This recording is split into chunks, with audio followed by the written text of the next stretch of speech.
Lectures 6 and 7. The Sick Soul. At our last meeting, we considered the healthy-minded temperament.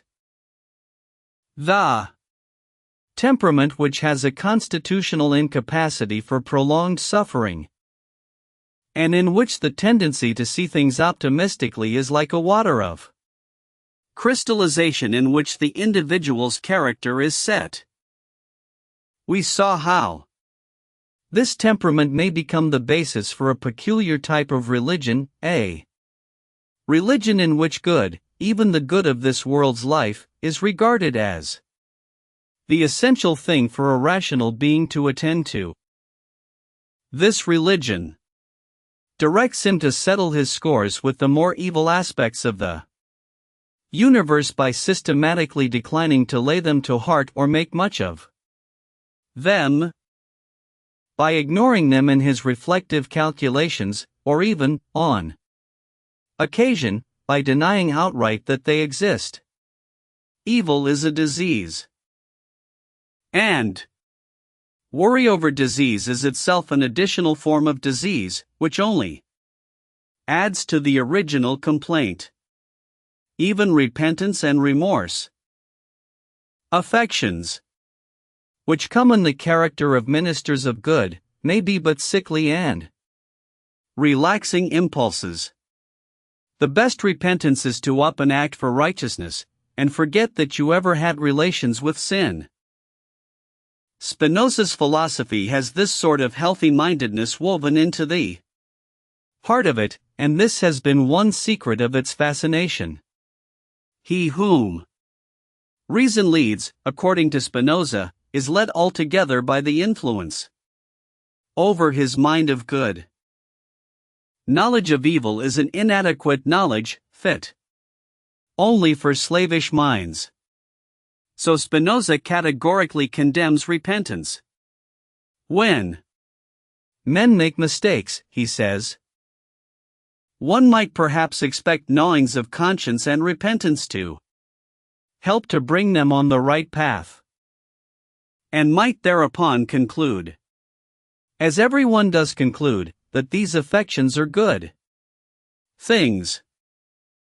Yet when we look at the matter closely, we shall find that not only are they not good, but on the contrary deleterious and evil passions.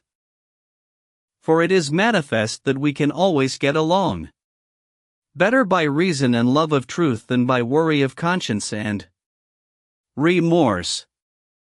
Harmful are these and evil, inasmuch as they form a particular kind of sadness, and the disadvantages of sadness, he continues, I have already proved, and shown that we should strive to keep it from our life.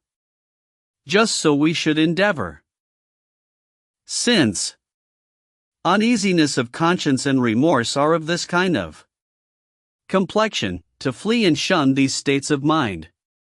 66. Within the Christian body, for which repentance of sins has from the beginning been the critical religious act, healthy-mindedness has always come forward with its milder interpretation.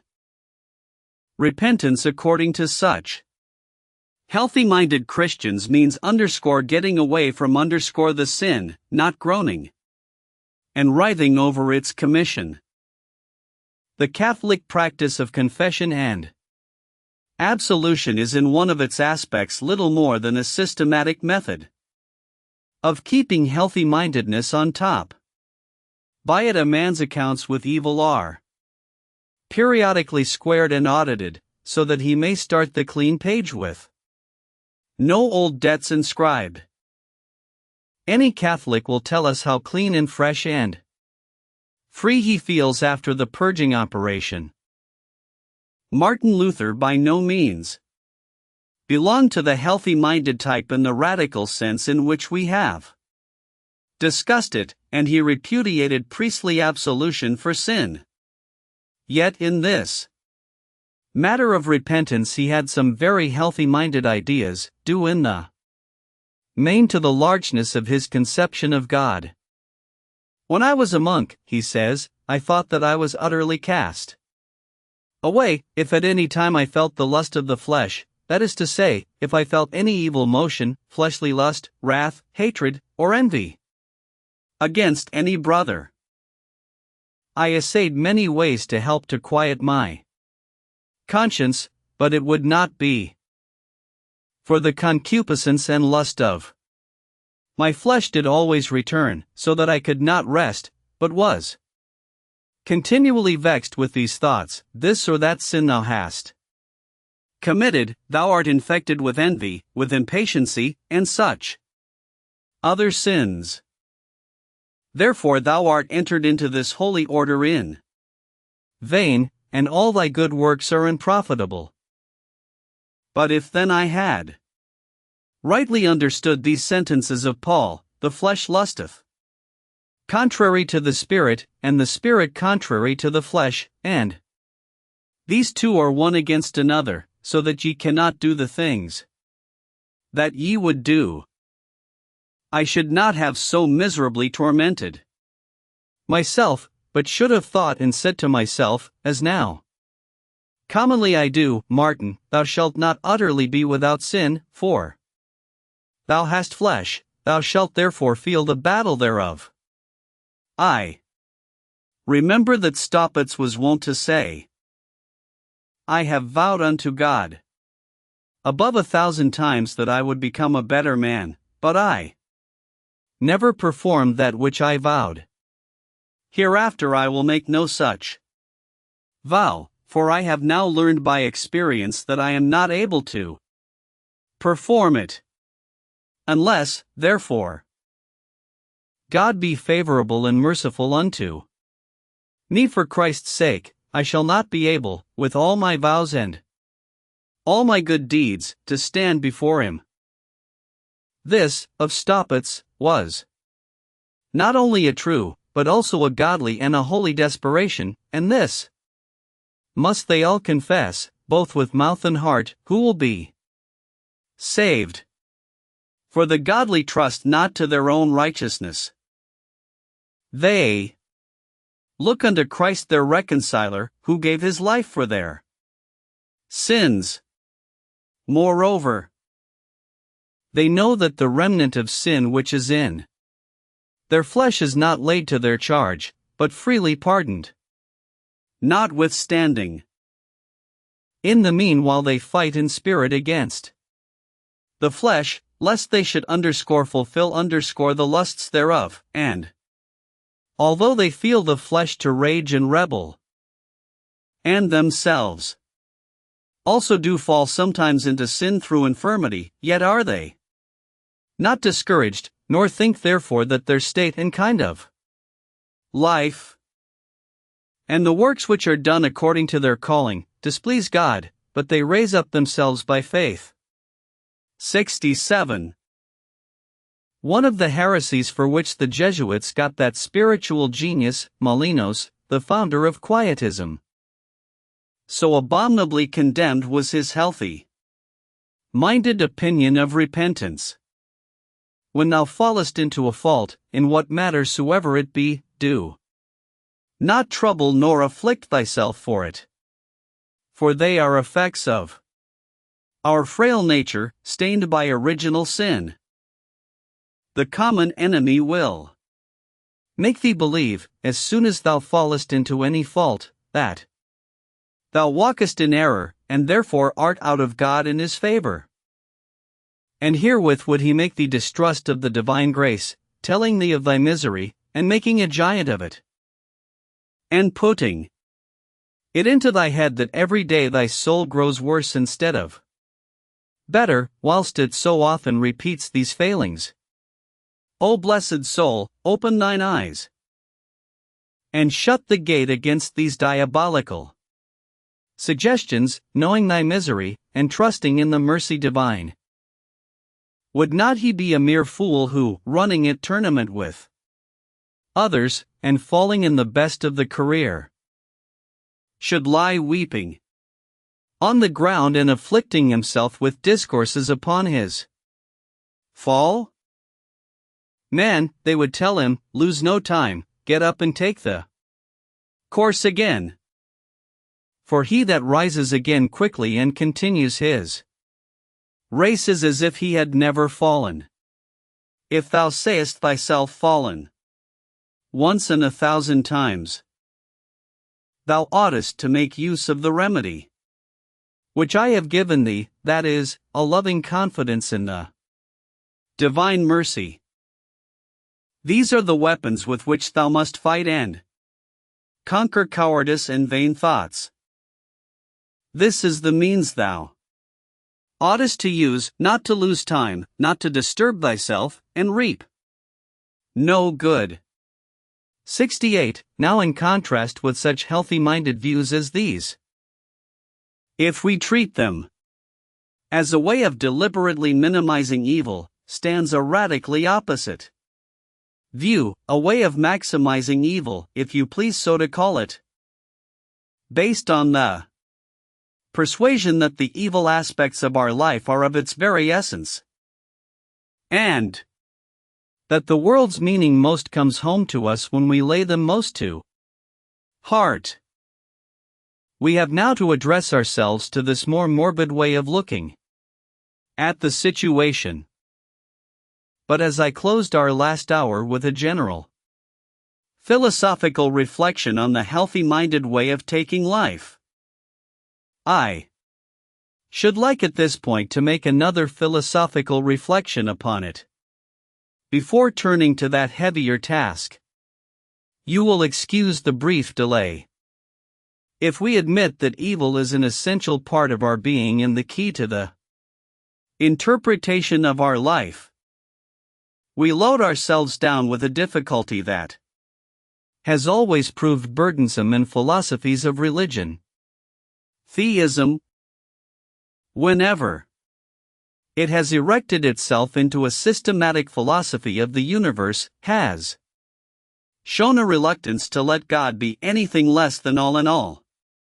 In other words, philosophic theism has always shown a tendency to become pantheistic and monistic, and to consider the world as one unit of absolute fact, and this has been at variance with popular or practical theism, which latter has ever been more or less frankly pluralistic, not to say polytheistic, and shown itself perfectly well satisfied with a universe composed of many original principles, provided we be only allowed to believe that the divine principle remains supreme and that the others are subordinate.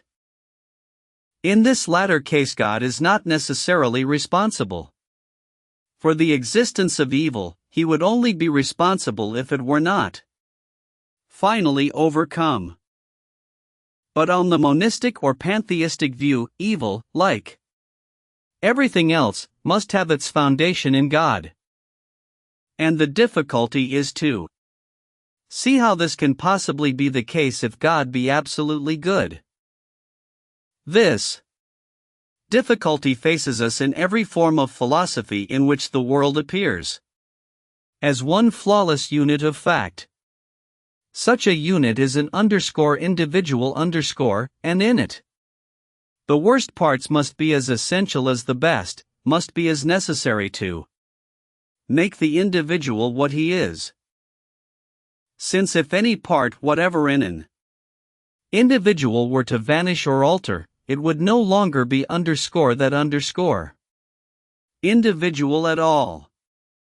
The philosophy of absolute idealism, so vigorously represented both in Scotland and America today, has to struggle with this difficulty quite as much as scholastic theism struggled in its time. And although it would be premature to say that there is no speculative issue whatever from the puzzle, it is perfectly fair to say that there is no clear or easy issue, and that the only obvious escape from paradox here is to cut loose from the monistic assumption altogether, and to allow the world to have existed from its origin in pluralistic form. As an aggregate, or collection of higher and lower things and principles, rather than an absolutely unitary fact. For then evil would not need to be essential, it might be, and may always have been, an independent portion that had no rational or absolute right to live with the rest, and which we might conceivably hope to see got rid of at last. Now the gospel of healthy-mindedness, as we have described it, casts its vote distinctly for this pluralistic view. Whereas the monistic philosopher finds himself more or less bound to say, as Hegel said, that everything actual is rational, and that evil, as an element dialectically required, must be pinned in and kept and consecrated and have a function awarded to it in the final system of truth. Healthy-mindedness refuses to say anything of the sort.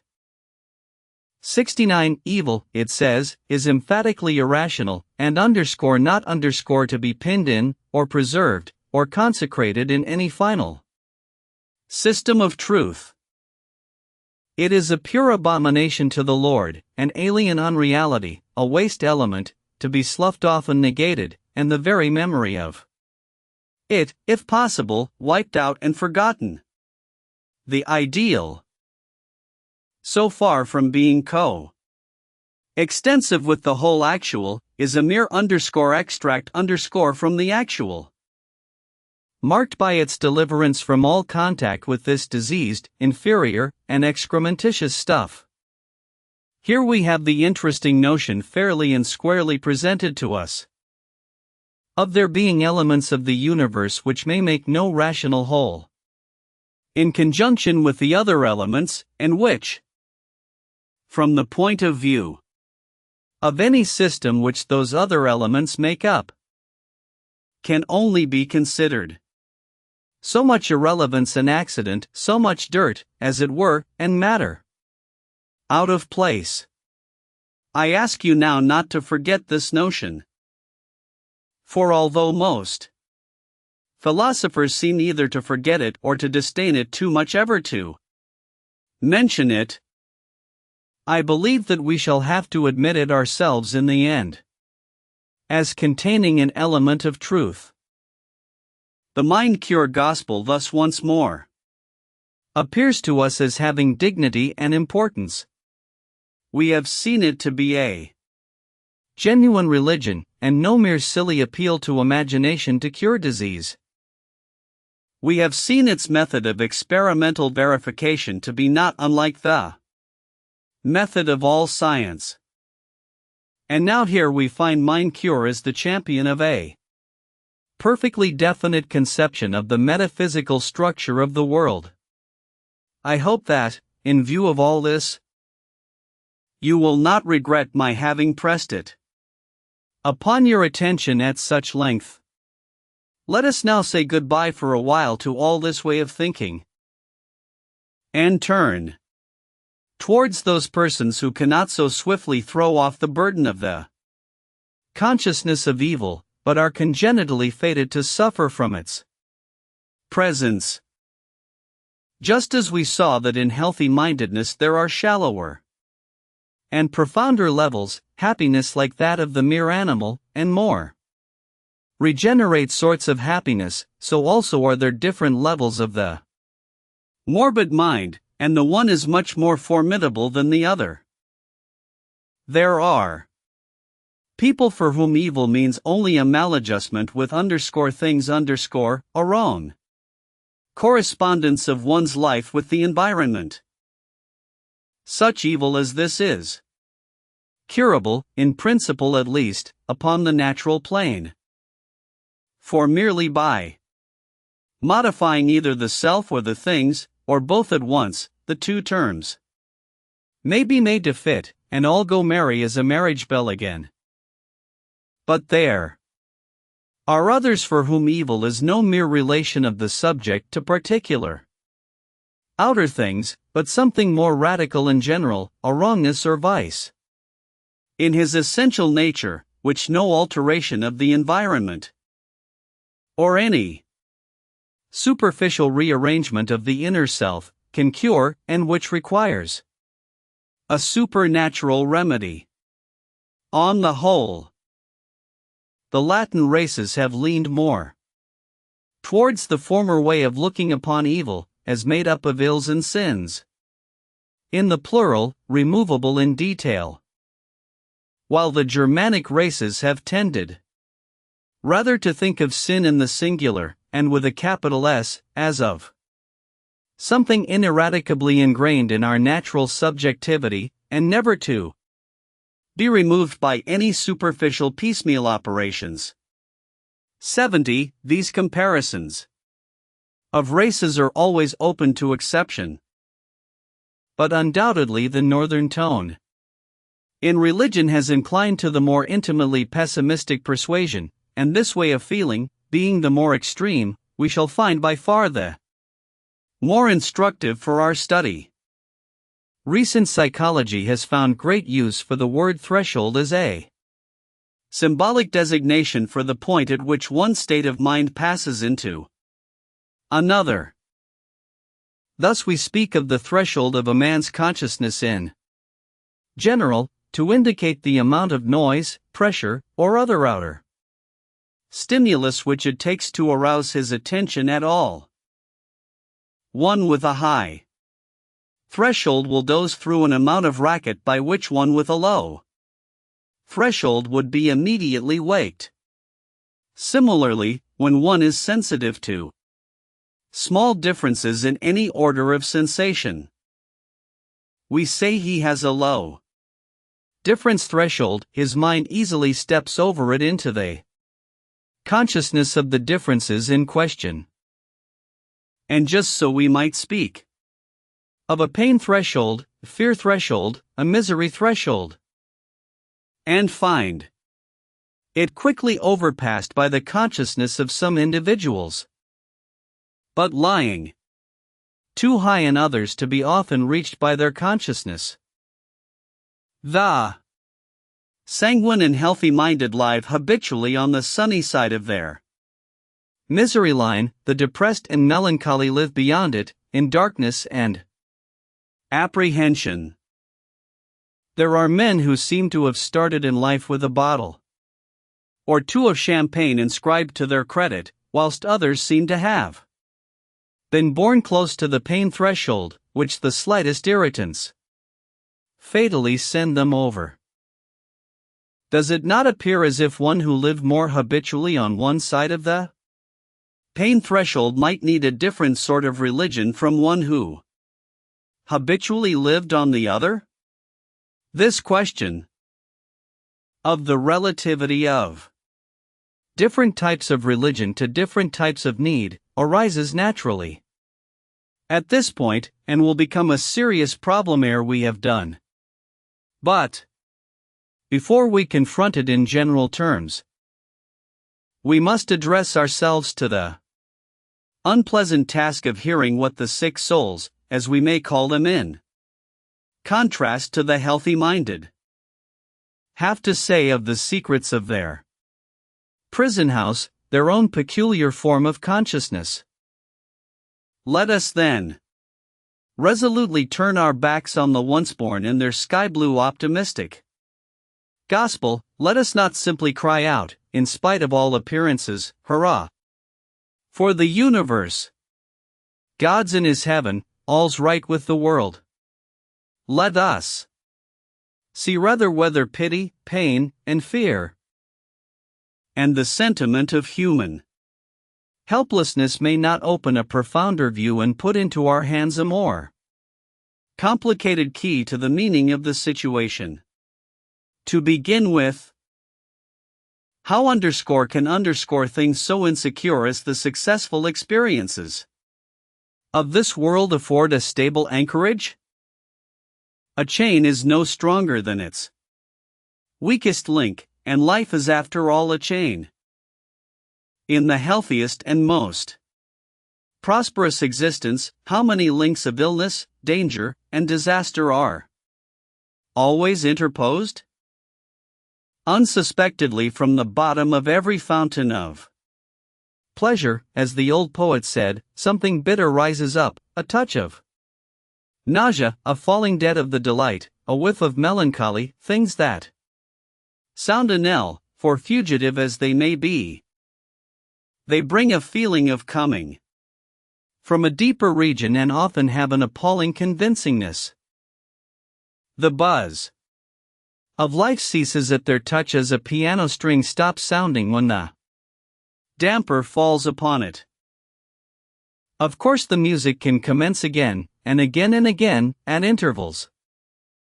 But with this, the healthy-minded consciousness is left with an irremediable sense of precariousness. It is a bell with a crack, it draws its breath on sufferance and by an accident. Even if we suppose a man so packed with healthy-mindedness as never to have experienced in his own person any of these sobering intervals, still, if he is a reflecting being, he must generalize and class his own lot with that of others, and, doing so, he must see that his escape is just a lucky chance and no essential difference. He might just as well have been born to an entirely different fortune. And then indeed the hollow security.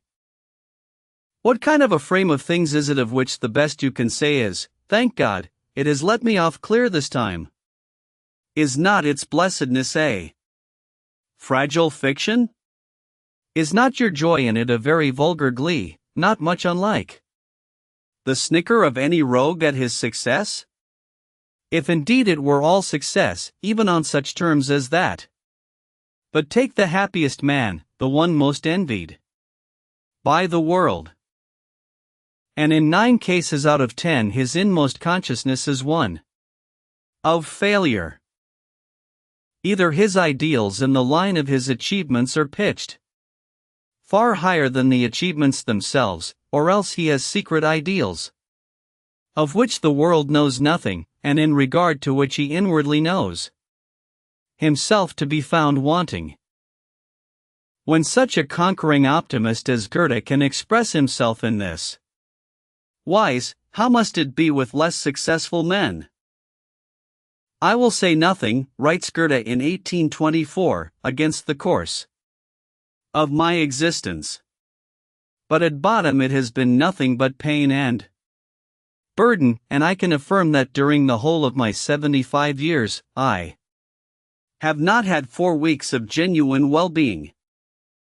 It is but the perpetual rolling of a rock that must be raised up again forever." What single-handed man was ever on the whole as successful as Luther? Yet, when he had grown old, he looked back on his life as if it were an absolute failure. "I am utterly weary of life. I pray the Lord will come forthwith and carry me hence. Let him come, above all, with his last judgment. I will stretch out my neck, the thunder will burst forth, and I shall be at rest." And having a necklace of white agates in his hand at the time, he added, "O God, grant that it may come without delay. I would readily eat up this necklace today, for the judgment to come tomorrow." The Electress Dowager, one day when Luther was dining with her, said to him, "Doctor, I wish you may live 40 years to come." "Madam," replied he, "rather than live 40 years more, I would give up my chance of paradise." Failure, then, failure. So the world stamps us at every turn.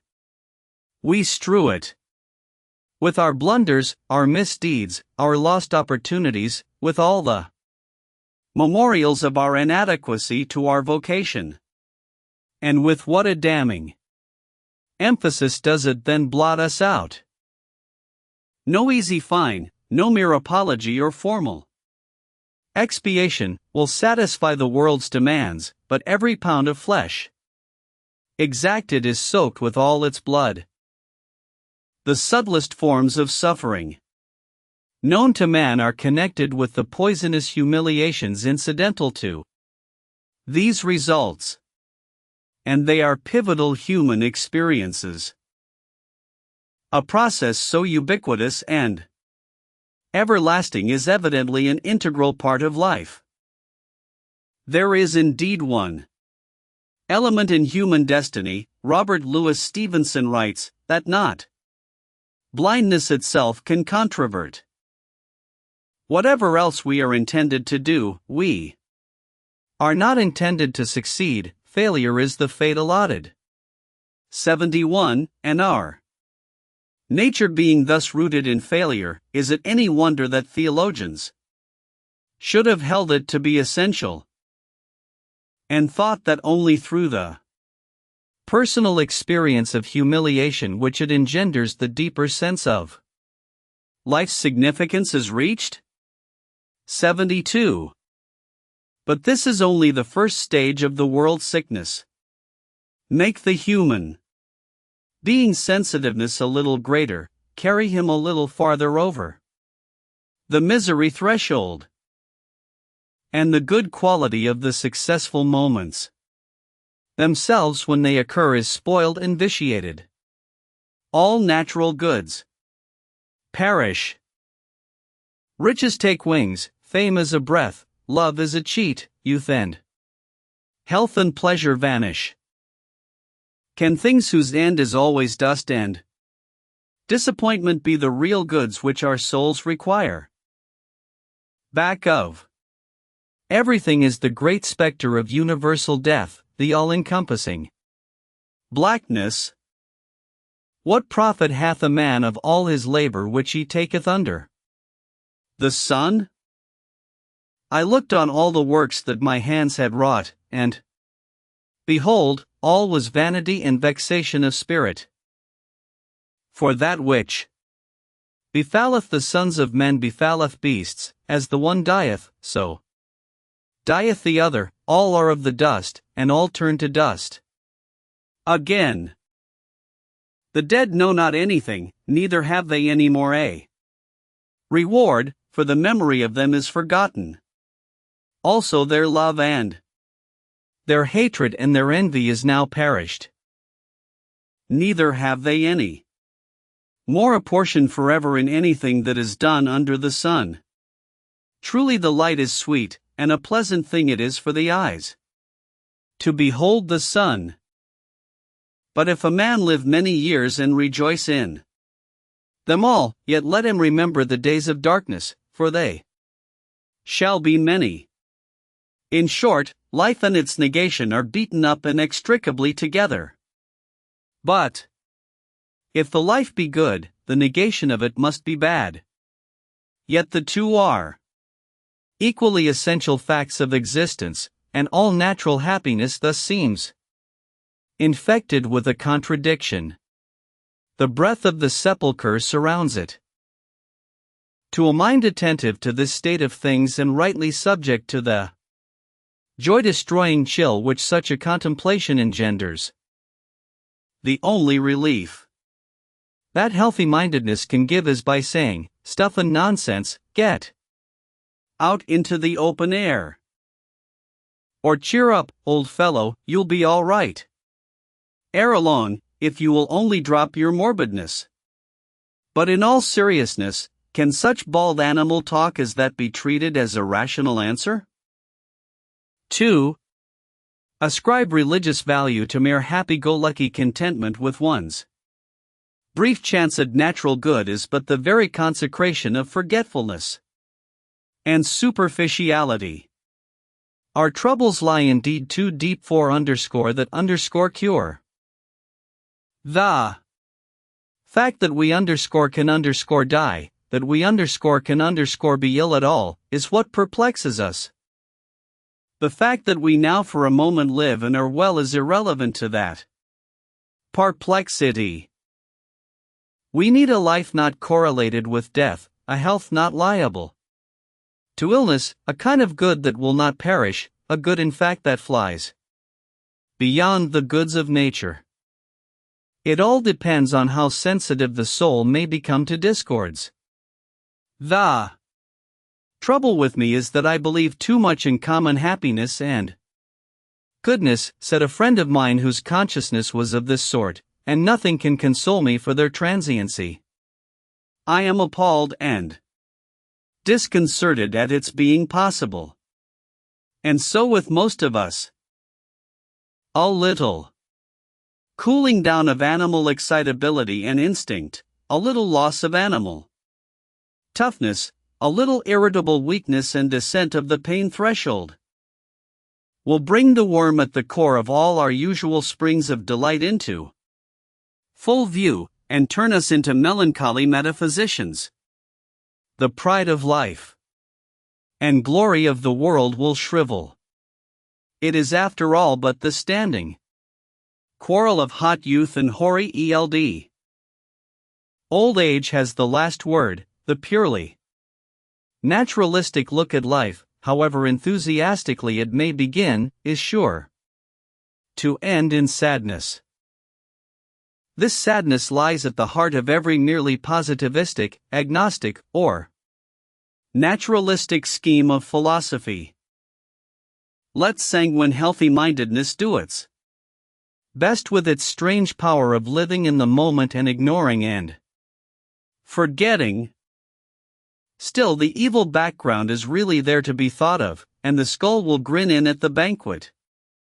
In the practical life of the individual, we know how his whole bloom or glee about any present fact depends on the remoter schemes and hopes with which it stands related. Its significance and framing give it the chief part of its value. Let it be known to lead nowhere. And however agreeable it may be in its immediacy, its glow and gilding vanish. The old man, sick with an insidious internal disease, may laugh and quaff his wine at first as well as ever, but he knows his fate now, for the doctors have revealed it, and the knowledge knocks the satisfaction out of all these functions. They are partners of death, and the worm is their brother, and they turn to a mere flatness. The luster of the present hour is always borrowed from the background of possibilities it goes with. Let our common experiences be enveloped in an eternal moral order. Let our suffering have an immortal significance. Let heaven smile upon the earth, and deities pay their visits. Let faith and hope be the atmosphere which man breathes in, and his days pass by with zest. They stir with prospects, they thrill with remoter values. Place round them, on the contrary, the curdling cold and gloom and absence of all permanent meaning which for pure naturalism and the popular science evolutionism of our time are all that is visible ultimately, and the thrill stops short, or turns rather to an anxious trembling. For naturalism, fed on recent cosmological speculations, mankind is in a position similar to that of a set of people living on a frozen lake, surrounded by cliffs over which there is no escape, yet knowing that little by little the ice is melting, and the inevitable day drawing near, when the last film of it will disappear, and to be drowned ignominiously will be the human creature's portion. The merrier the skating, the warmer and more sparkling the sun by day, and the ruddier the bonfires at night, the more poignant the sadness with which one must take in the meaning of the total situation. The early Greeks are continually held up to us in literary works as models of the healthy-minded joyousness which the religion of nature may engender. There was indeed much joyousness among the Greeks. Homer's flow of enthusiasm for most things that the sun shines upon is steady. But even in Homer the reflective passages are cheerless. 73. And the moment the Greeks grew systematically pensive and thought of ultimates, they became unmitigated pessimists. 74. The jealousy of the gods, the nemesis that follows too much happiness, the all-encompassing death, fate's dark opacity, the ultimate and unintelligible cruelty, were the fixed background of their imagination. The beautiful joyousness of their polytheism is only a poetic modern fiction. They knew no joys comparable in quality of preciousness to those which we shall ere long see that Brahmins, Buddhists, Christians, Mohammedans, twice-born people whose religion is non-naturalistic, get from their several creeds of mysticism and renunciation. Stoic insensibility and Epicurean resignation were the farthest advance which the Greek mind made in that direction. The Epicurean said, "Seek not to be happy, but rather to escape unhappiness. Strong happiness is always linked with pain, therefore hug the safe shore, and do not tempt the deeper raptures. Avoid disappointment by expecting little, and by aiming low, and above all do not fret." The Stoic said, "The only genuine good that life can yield a man is the free possession of his own soul, all other goods are lies." Each of these philosophies is in its degree a philosophy of despair in nature's boons. Trustful self-abandonment to the joys that freely offer has entirely departed from both Epicurean and Stoic. And what each proposes is a way of rescue from the resultant dust and ashes state of mind. The Epicurean still awaits results from economy of indulgence and damping of desire. The Stoic hopes for no results, and gives up natural good altogether. There is dignity in both these forms of resignation. They represent distinct stages in the sobering process which man's primitive intoxication with sense happiness is sure to undergo. In the one the hot blood has grown cool, in the other it has become quite cold. And although I have spoken of them in the past tense, as if they were merely historic, yet Stoicism and Epicureanism will probably be two all-time typical attitudes, marking a certain definite stage accomplished in the evolution of the world's sick soul.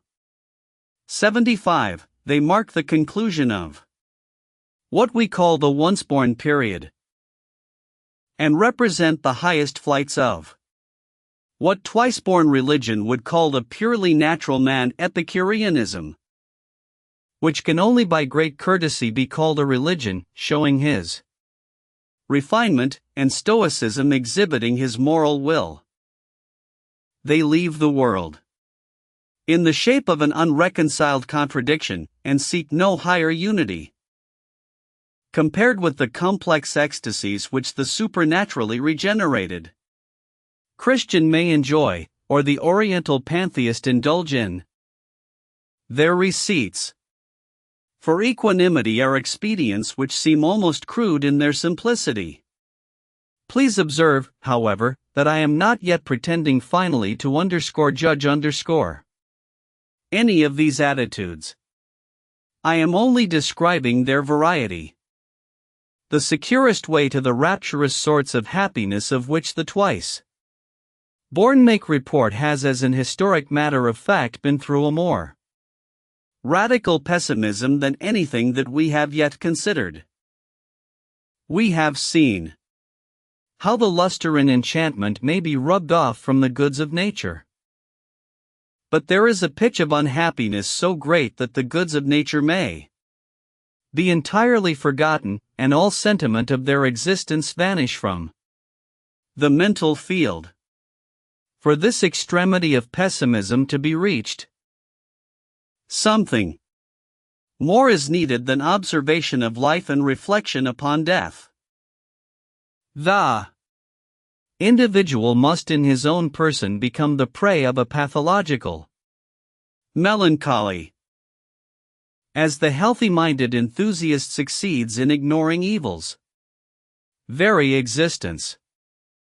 So the subject of melancholy is forced in spite of himself to ignore that of all good whatever, for him it may no longer have the least reality. Such sensitiveness and susceptibility to mental pain is a rare occurrence where the nervous constitution is entirely normal.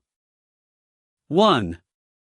Seldom finds it in a healthy subject even where he is the victim of the most atrocious cruelties of outward fortune. So we note here the neurotic constitution, of which I said so much in my first lecture, making its active entrance on our scene, and destined to play a part in much that follows. Since these experiences of melancholy are in the first instance absolutely private and individual, I can now help myself out with personal documents.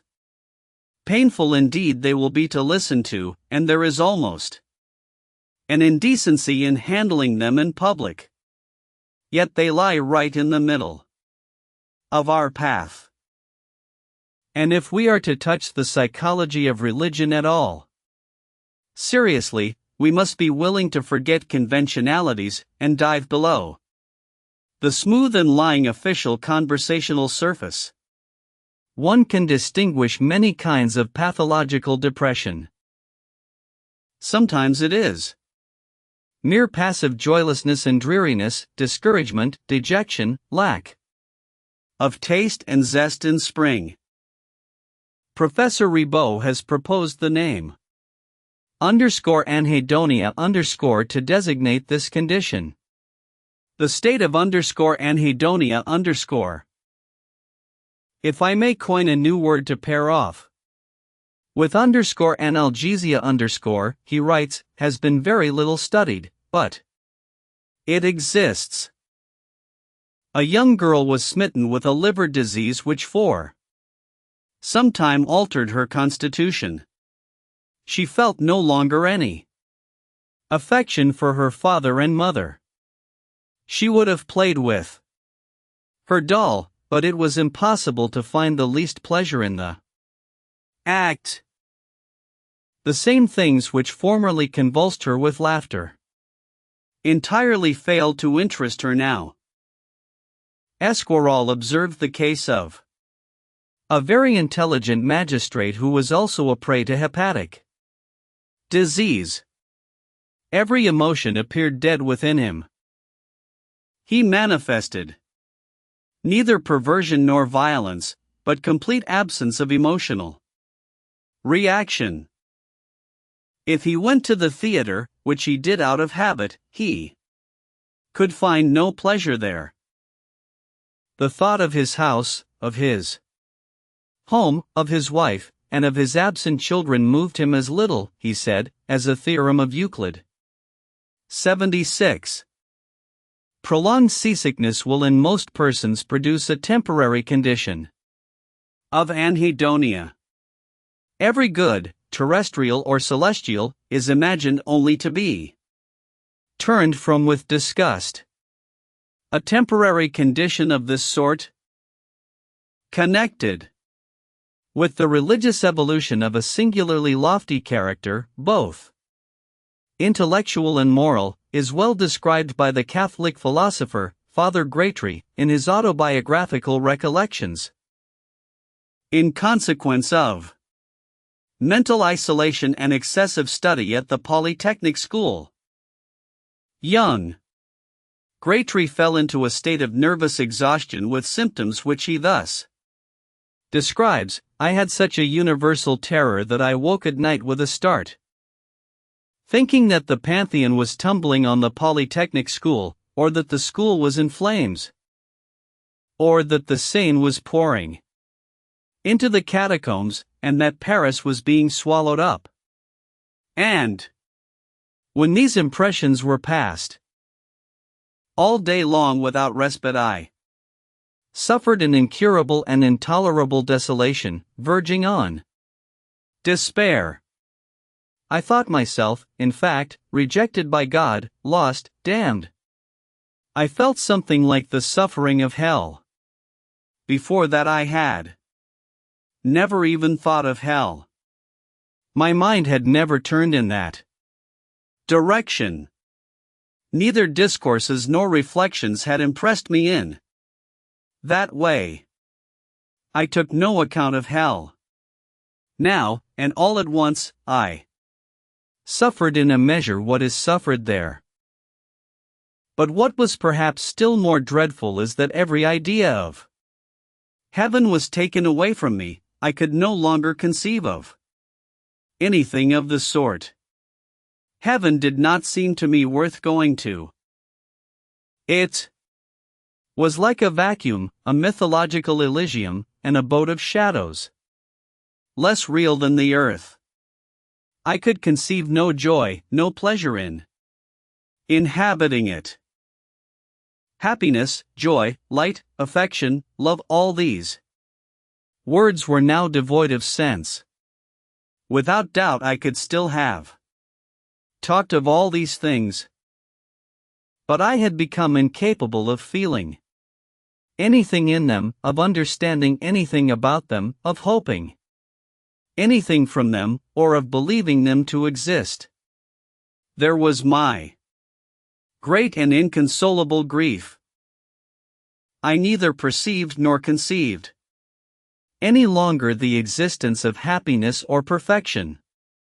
An abstract heaven over a naked rock.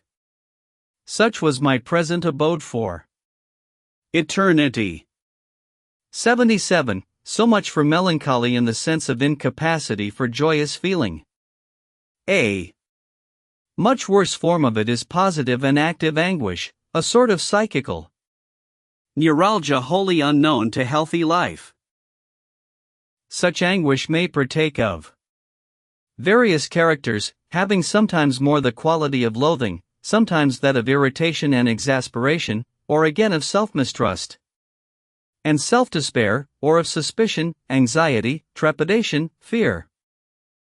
The patient may rebel or submit, may accuse himself, or accuse outside powers. And he may or he may not be tormented by the theoretical mystery of why he should so have to suffer.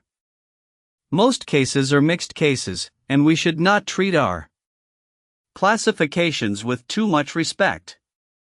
Moreover, it is only a relatively small proportion of cases that connect themselves with the religious sphere of experience at all. Exasperated cases, for instance, as a rule do not. I quote now literally from the first case of melancholy on which I lay my hand. It is a letter from a patient in a French asylum. I suffered too much in this hospital, both physically and morally. Besides the burnings and the sleeplessness, for I no longer sleep, since I am shut up here. And the little rest I get is broken by bad dreams, and I am waked with a jump by nightmares, dreadful visions, lightning, thunder, and the rest. Fear, atrocious fear, presses me down, holds me without respite, never lets me go. Where is the justice in it all? What have I done to deserve this excess of severity? Under what form will this fear crush me? What would I not owe to anyone who would rid me of my life? Eat, drink, lie awake all night, suffer without interruption, such is the fine legacy I have received from my mother. What I fail to understand is this abuse of power? There are limits to everything, there is a middle way. But God knows neither middle way nor limits. I say, God, but why? All I have known so far has been the devil. After all, I am afraid of God as much as of the devil, so I drift along, thinking of nothing but suicide, but with neither courage nor means here to execute the act. As you read this, it will easily prove to you my insanity. The style and the ideas are incoherent. Enough, I can see that myself. But I cannot keep myself from being either crazy or an idiot, and, as things are, from whom should I ask pity? I am defenseless against the invisible enemy who is tightening his coils around me. I should be no better armed against him even if I saw him, or had seen him. Oh, if he would but kill me, devil take him. Death, death, once for all. But I stop. I have raved to you long enough. I say raved, for I can write no otherwise, having neither brain nor thoughts left. O God! What a misfortune to be born! Born like a mushroom, doubtless, between an evening and a morning. And how true and right I was when in our philosophy year in college I chewed the cud of bitterness with the pessimists. Yes, indeed. There is more pain in life than gladness, it is one long agony until the grave. Think how gay it makes me to remember that this horrible misery of mine, coupled with this unspeakable fear, may last 50, 100, who knows how many more years.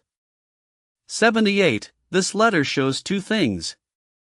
First, you see how the entire consciousness of the poor man is so choked with the feeling of evil that the sense of there being any good in the world is lost for him altogether. His attention excludes it, cannot admit it, the sun has left his heaven. And secondly, you see how the querulous temper of his misery keeps his mind from taking a religious direction. Querulousness of mind tends in fact rather towards irreligion, and it has played, so far as I know, no part whatever in the construction of religious systems. Religious melancholy must be cast in a more melting mood. Tolstoy has left us, in his book called My Confession, a wonderful account of the attack of melancholy which led him to his own religious conclusions. The latter in some respects are peculiar. But the melancholy presents two characters which make it a typical document for our present purpose.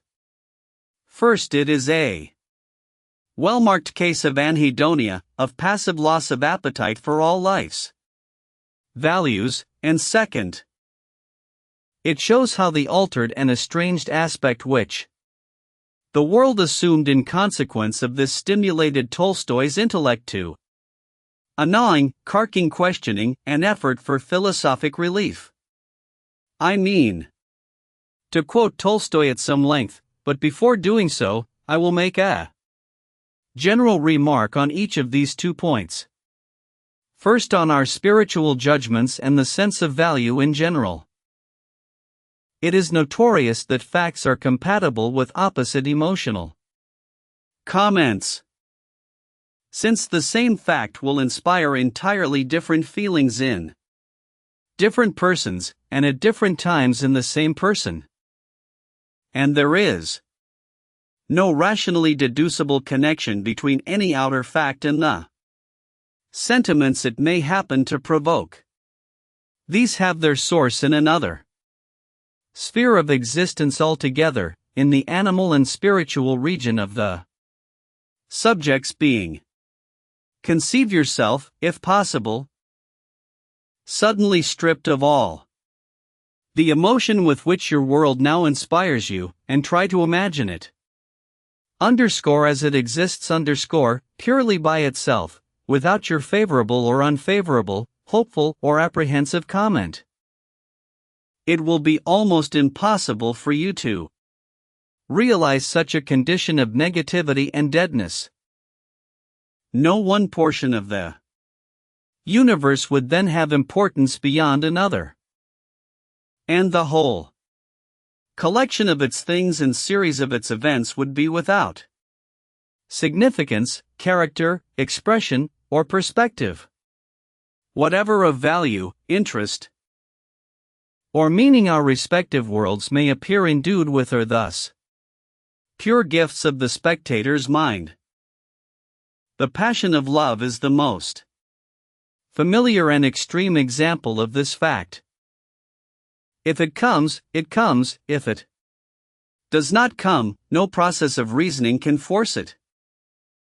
Yet it transforms the value of the creature loved as utterly as the sunrise transforms Mont Blanc from a corpse-like gray to a rosy enchantment.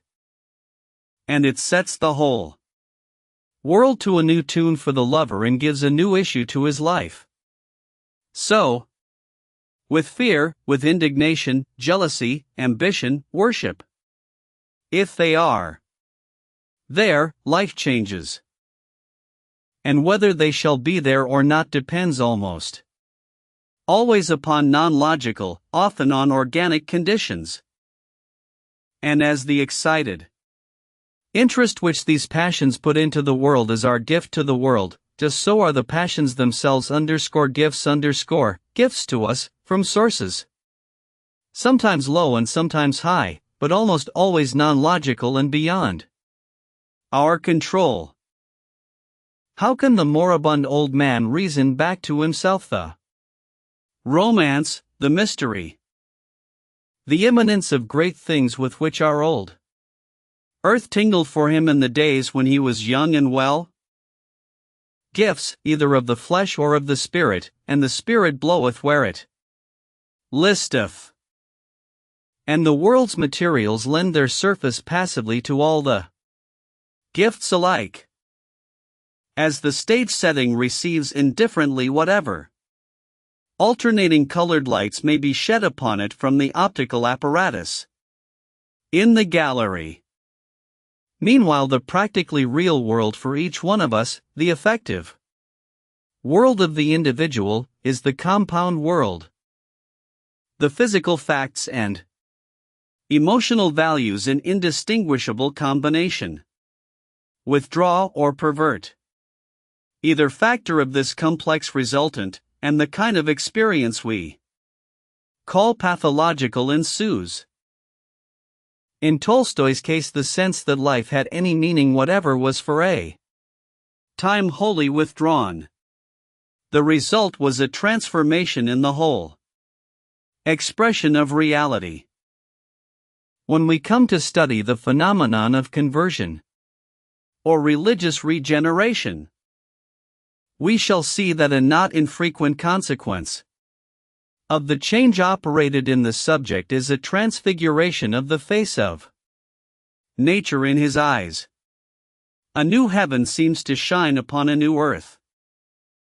In melancholiacs there is usually a similar change, only it is in the reverse direction.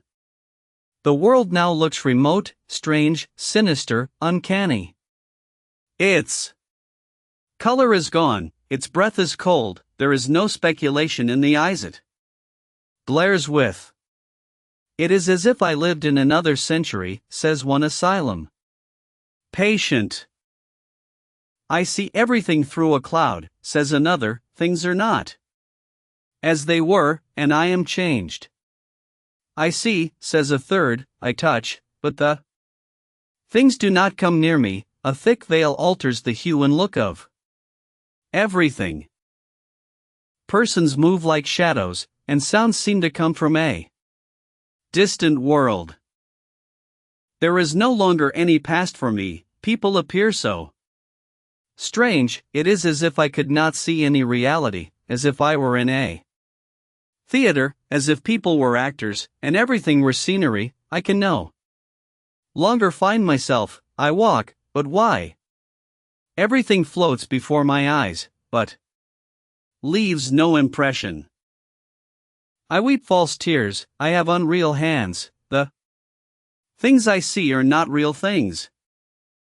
Such are expressions that naturally rise to the lips of melancholy subjects describing their changed state. 79. Now there are some subjects whom all this leaves a prey to the profoundest astonishment. The strangeness is wrong. The unreality cannot be. A mystery is concealed, and a metaphysical solution must exist. If the natural world is so double-faced and unhomelike, what thing is real? Urgent wondering and questioning is set up, a pouring theoretic activity. And in the desperate effort to get into right relations with the matter, the sufferer is often led to what becomes for him a satisfying religious solution. At about the age of 50, Tolstoy relates that he began to have moments of perplexity, of what he calls arrest, as if he knew not how to live or what to do. It is obvious that these were moments in which the excitement and interest which our functions naturally bring had ceased. Life had been enchanting, it was now flat sober, more than sober, dead. Things were meaningless whose meaning had always been self-evident. The questions why, and what next, began to beset him more and more frequently. At first it seemed as if such questions must be answerable, and as if he could easily find the answers if he would take the time, but as they ever became more urgent, he perceived that it was like those first discomforts of a sick man, to which he pays but little attention till they run into one continuous suffering. And then he realizes that what he took for a passing disorder means the most momentous thing in the world for him, means his death. These questions why, wherefore, what for, found no response. I felt, says Tolstoy, that something had broken within me on which my life had always rested, that I had nothing left to hold onto, and that morally my life had stopped. An invincible force impelled me to get rid of my existence, in one way or another. It cannot be said exactly that I wished to kill myself. For the force which drew me away from life was fuller, more powerful, more general than any near desire. It was a force like my old aspiration to live, only it impelled me in the opposite direction. It was an aspiration of my whole being to get out of life. Behold me then, a man happy and in good health, hiding the rope, in order not to hang myself to the rafters of the room where every night I went to sleep alone. Behold me no longer going shooting, lest I should yield to the too easy temptation of putting an end to myself with my gun. I did not know what I wanted. I was afraid of life, I was driven to leave it, and in spite of that I still hoped something from it.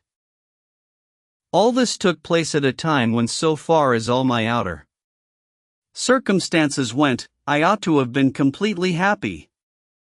I had a good wife who loved me and whom I loved, good children and a large property which was increasing with no pains taken on my part. I was more respected by my kinsfolk and acquaintance than I had ever been. I was loaded with praise by strangers, and without exaggeration I could believe my name already famous. Moreover, I was neither insane nor ill. On the contrary, I possessed a physical and mental strength which I have rarely met in persons of my age. I could mow as well as the peasants. I could work with my brain 8 hours uninterruptedly and feel no bad effects. And yet I could give no reasonable meaning to any actions of my life. And I was surprised that I had not understood this from the very beginning. My state of mind was as if some wicked and stupid jest was being played upon me by someone. One can live only so long as one is intoxicated, drunk with life.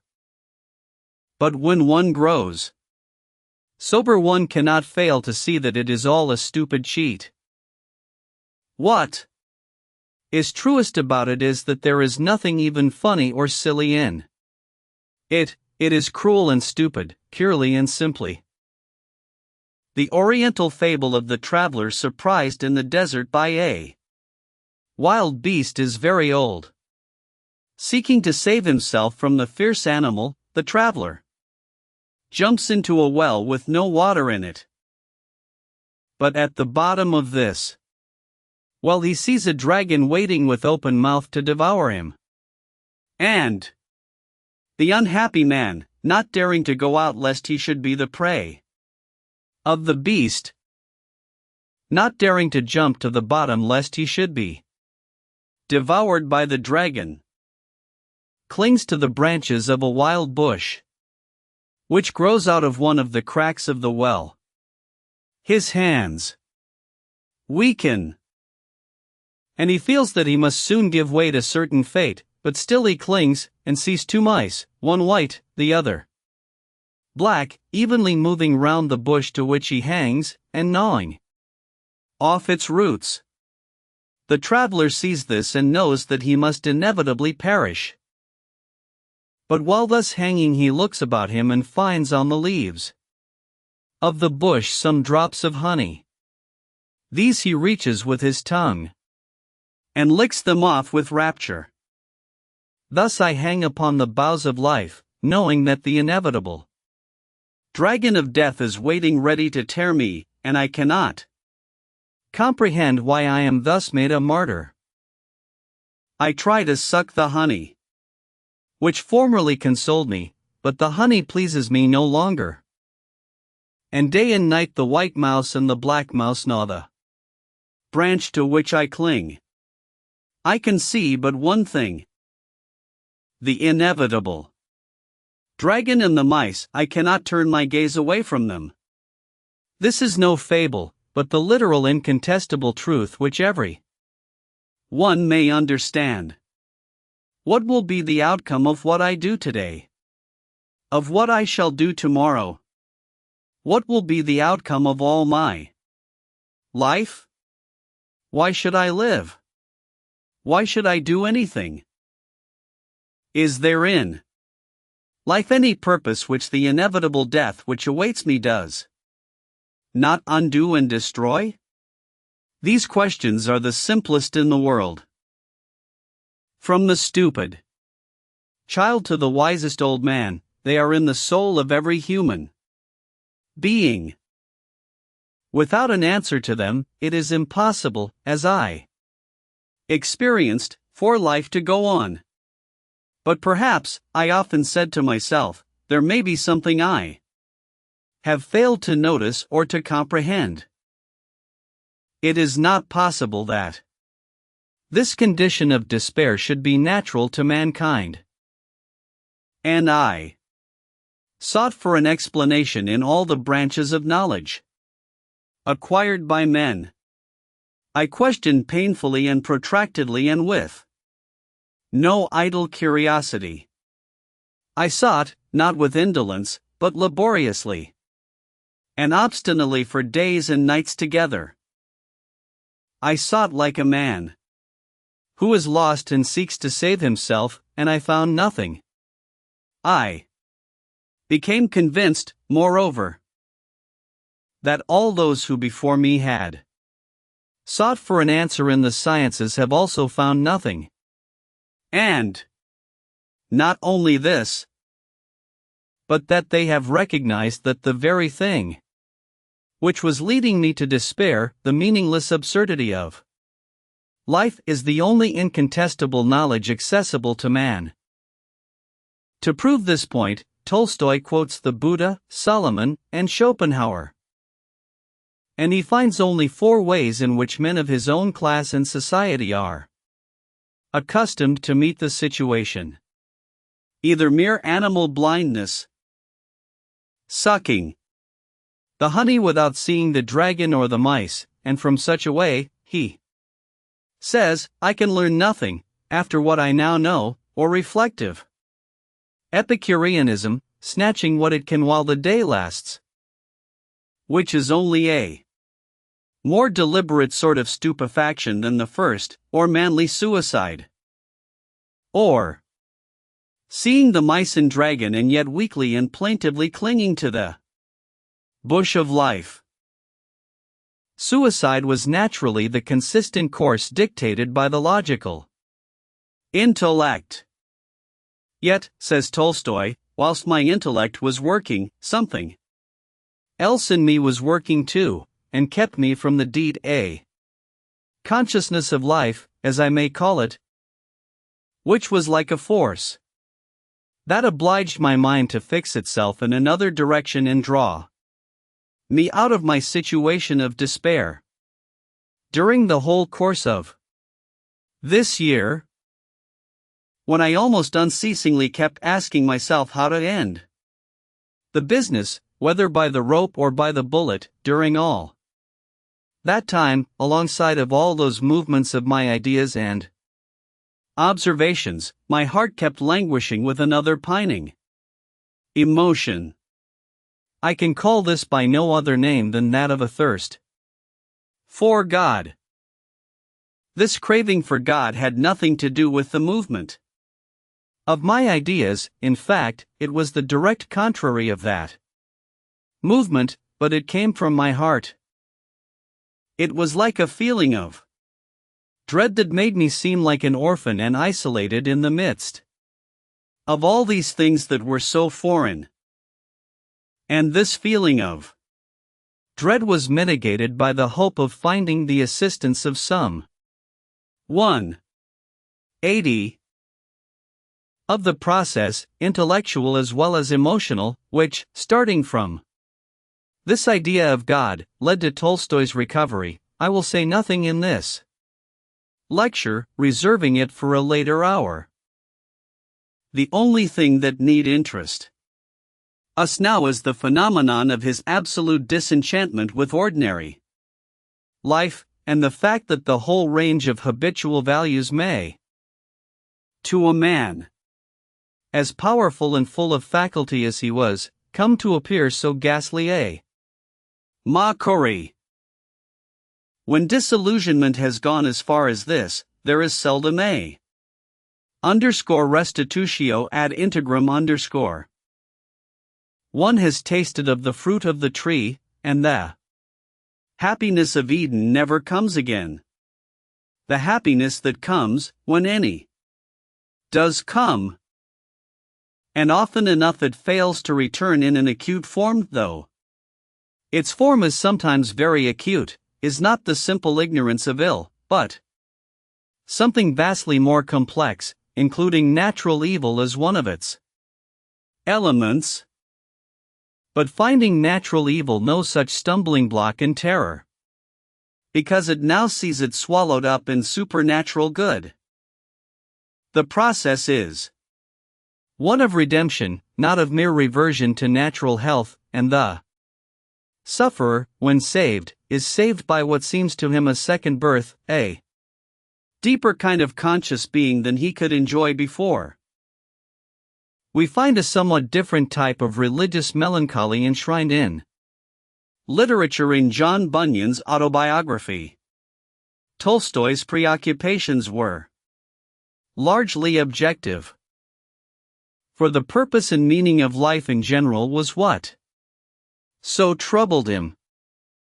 But poor Bunyan's troubles were over the condition of his own personal self. He was a typical case of the psychopathic temperament, sensitive of conscience to a diseased degree, beset by doubts, fears, and insistent ideas, and a victim of verbal automatisms, both motor and sensory. These were usually texts of scripture which, sometimes damnatory and sometimes favorable, would come in a half hallucinatory form as if they were voices, and fasten on his mind and buffet it between them like a shuttlecock. Added to this were a fearful melancholy self-contempt and despair. Nay, thought I, now I grow worse and worse, now I am farther from conversion than ever I was before. If now I should have burned at the stake. I could not believe that Christ had love for me. Alas, I could neither hear him, nor see him, nor feel him, nor savor any of his things. Sometimes I would tell my condition to the people of God, which, when they heard, they would pity me, and would tell of the promises. But they had as good have told me that I must reach the sun with my finger as have bidden me receive or rely upon the promise. Yet, all this while as to the act of sinning, I never was more tender than now. I durst not take a pin or stick, though but so big as a straw, for my conscience now was sore, and would smart at every touch. I could not tell how to speak my words, for fear I should misplace them. Oh, how gingerly did I then go, in all I did or said. I found myself as on a miry bog that shook if I did but stir, and was as there left both by God and Christ, and the Spirit, and all good things. But my original and inward pollution, that was my plague and my affliction. By reason of that, I was more loathsome in my own eyes than was a toad, and I thought I was so in God's eyes too. Sin and corruption, I said, would as naturally bubble out of my heart as water would bubble out of a fountain. I could have changed heart with anybody. I thought none but the devil himself could equal me for inward wickedness and pollution of mind. Sure, thought I am forsaken of God, and thus I continued a long while, even for some years together. And now I was sorry that God had made me a man. The beasts, birds, fishes, etc. I blessed their condition, for they had not a sinful nature, they were not obnoxious to the wrath of God, they were not to go to hellfire after death. I could therefore have rejoiced, had my condition been as any of theirs. Now I blessed the condition of the dog and toad, yeah, gladly would I have been in the condition of the dog or horse, for I knew they had no soul to perish under the everlasting weight of hell or sin, as mine was like to do. Nay, and though I saw this, felt this, and was broken to pieces with it, yet that which added to my sorrow was, that I could not find with all my soul that I did desire deliverance. My heart was at times exceedingly hard. If I would have given £1,000 for a tear, I could not shed one, no, nor sometimes scarce desire to shed one. I was both a burthen and a terror to myself, nor did I ever so know, as now, what it was to be weary of my life, and yet afraid to die. How gladly would I have been anything but myself. Anything but a man, and in any condition but my own. 81. Poor patient Bunyan, like Tolstoy, saw the light again, but we must also postpone that part of his story to another hour. In a later lecture I will also give the end of the experience of Henry Alline, a devoted evangelist who worked in Nova Scotia 100 years ago, and who thus vividly describes the high water mark of the religious melancholy which formed its beginning. The type was not unlike Bunyan's. Everything I saw seemed to be a burden to me, the earth seemed accursed for my sake. All trees, plants, rocks, hills, and valleys seemed to be dressed in mourning and groaning under the weight of the curse, and everything around me seemed to be conspiring my ruin. My sins seemed to be laid open, so that I thought that every one I saw knew them, and sometimes I was almost ready to acknowledge many things which I thought they knew. Yes, sometimes it seemed to me as if everyone was pointing me out as the most guilty wretch upon earth. I had now so great a sense of the vanity and emptiness of all things here below that I knew the whole world could not possibly make me happy, no, nor the whole system of creation. When I waked in the morning, the first thought would be, oh, my wretched soul, what shall I do? Where shall I go? And when I laid down, would say, I shall be perhaps in hell before morning. I would many times look on the beasts with envy, wishing with all my heart I was in their place, that I might have no soul to lose, and when I have seen birds flying over my head, have often thought within myself, oh, that I could fly away from my danger and distress. Oh, how happy should I be, if I were in their place. 82. Envy of the placid beast seems to be a very widespread affection in this type of sadness. The worst kind of melancholy is that which takes the form of panic fear. Here is an excellent example, for permission to print which I have to thank the sufferer. The original is in French, and though the subject was evidently in a bad nervous condition at the time of which he writes, his case has otherwise the merit of extreme simplicity. I translate freely.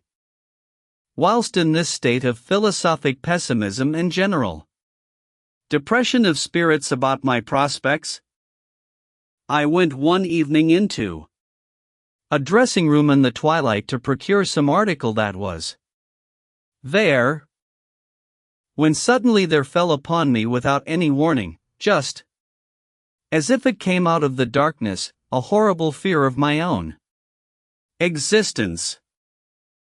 Simultaneously there arose in my mind the image of an epileptic patient whom I had seen in the asylum, a black-haired youth with greenish skin, entirely idiotic, who used to sit all day on one of the benches, or rather shelves against the wall, with his knees drawn up against his chin, and the coarse grey undershirt, which was his only garment, drawn over them enclosing his entire figure.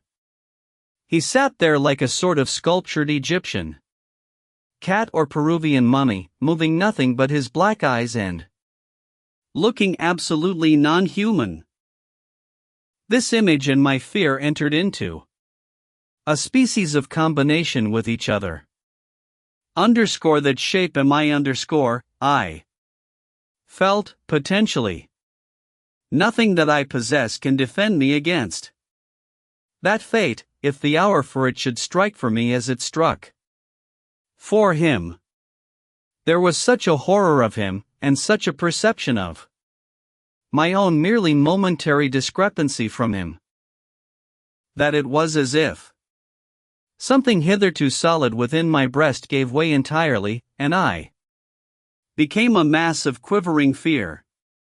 After this the universe was changed for me altogether. I awoke morning after morning with a horrible dread at the pit of my stomach, and with a sense of the insecurity of life that I never knew before, and that I have never felt since.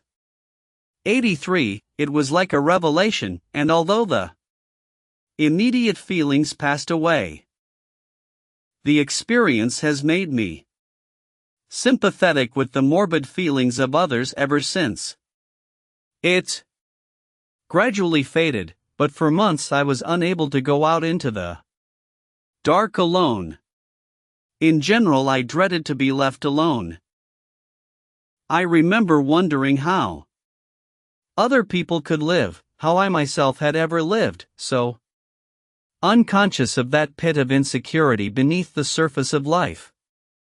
My mother in particular, a very cheerful person, seemed to me a perfect paradox in her unconsciousness of danger, which you may well believe I was very careful not to disturb by revelations of my own state of mind.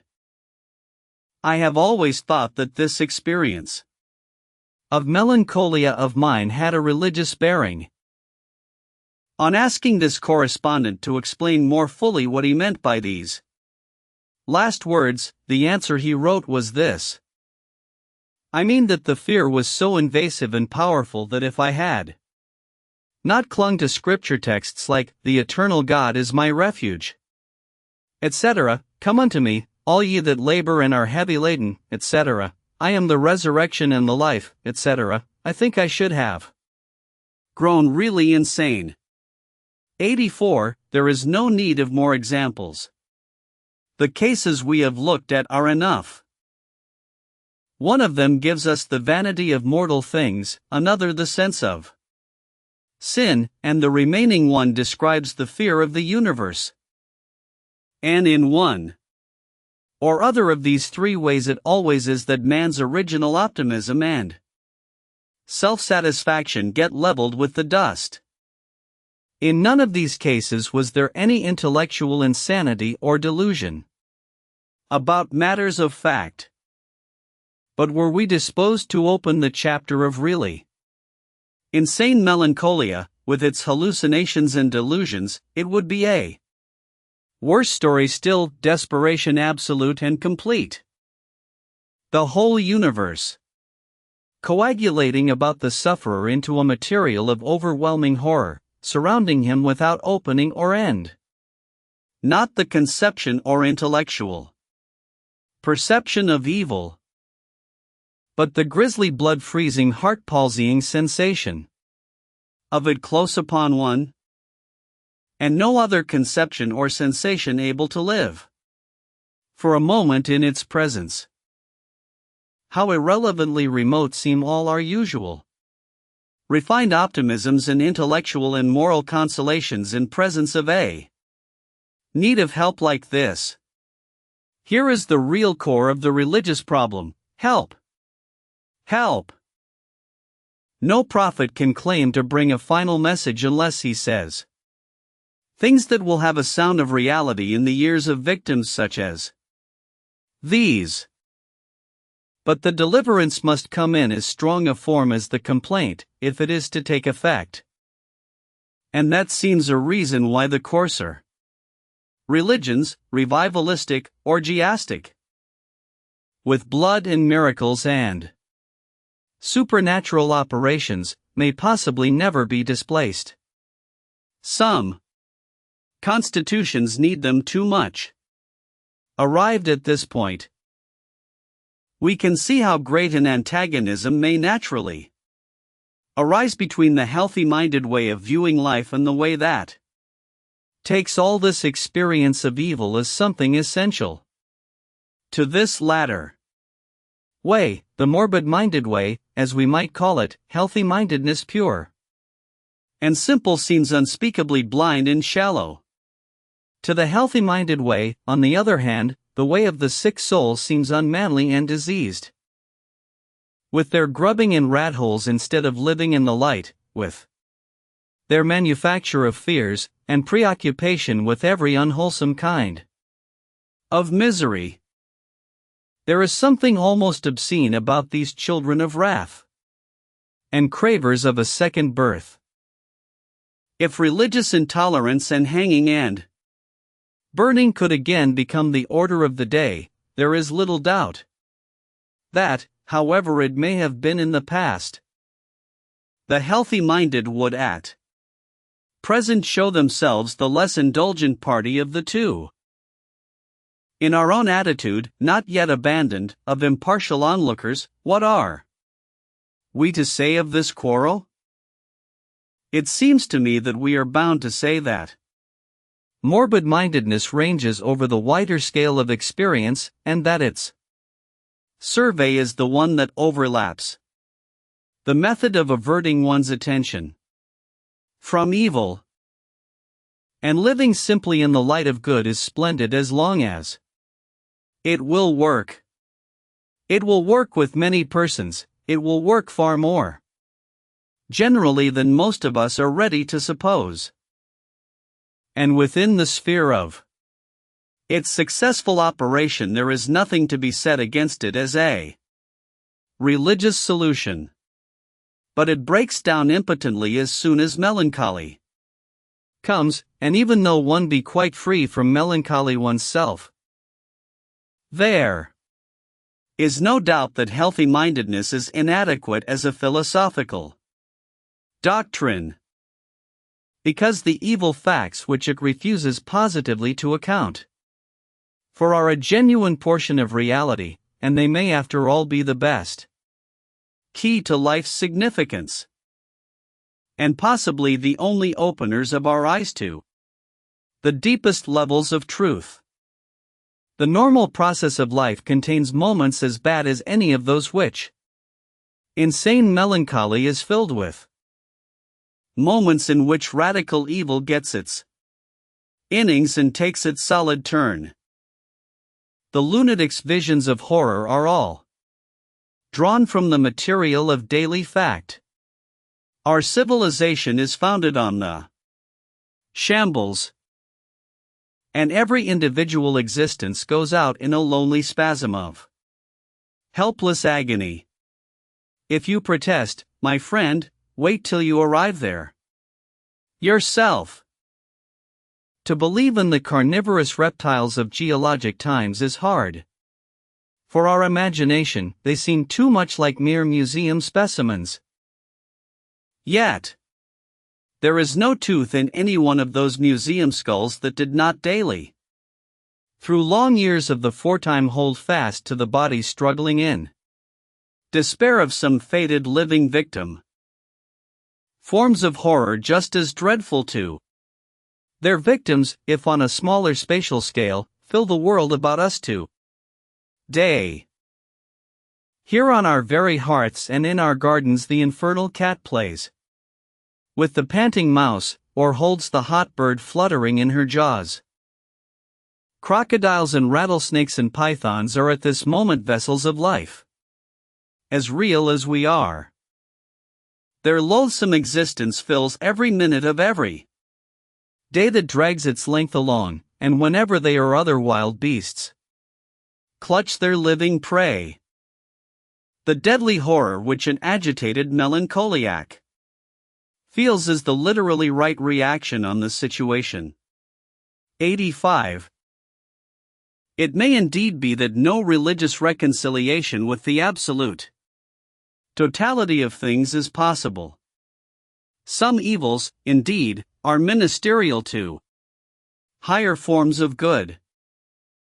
But it may be that there are forms of evil so extreme as to enter into no good system whatsoever, and that, in respect of such evil, dumb submission or neglect to notice is the only practical resource.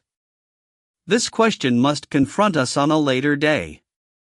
But provisionally, and as a mere matter of program and method, since the evil facts are as genuine parts of nature as the good ones, the philosophic presumption should be that they have some rational significance, and that systematic healthy-mindedness, failing as it does to accord to sorrow, pain, and death any positive and active attention whatever, is formally less complete than systems that try at least to include these elements in their scope.